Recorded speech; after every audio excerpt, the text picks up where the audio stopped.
السلام علیکم ورحمۃ اللہ وبرکاتہ۔ بسم اللہ الرحمن الرحیم۔ حضرت عمر رضی اللہ تعالیٰ عنہ سے روایت ہے کہ رسول اللہ صلی اللہ علیہ وسلم نے ارشاد فرمایا کہ جب مؤذن اذان دیتا ہے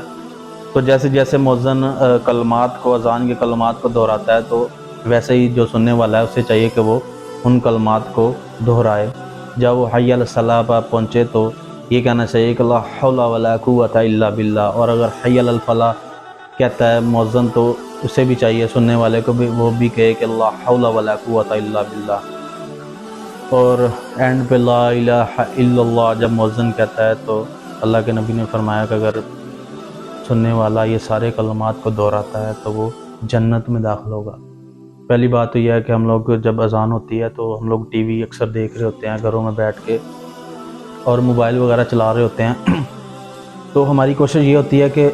ہم لوگ جو ہے وہ ویڈیو سکپ نہ کریں یا ٹی وی کی جو والیوم ہے وہ بند نہ کریں۔ چاہیے تو اس طرح کہ ہم لوگ ٹی وی کو بند کر دیں، والیوم کو بھی کم نہ کریں، کیونکہ اگر ہم لوگ ٹی وی کے والیوم کو کم کرتے ہیں تو ہمارا جو کنسنٹریٹ ہوتا ہے وہ سارا ٹی وی پہ ہوتا ہے، ٹی وی پہ لگے ڈرامے پہ ہوتا ہے۔ تو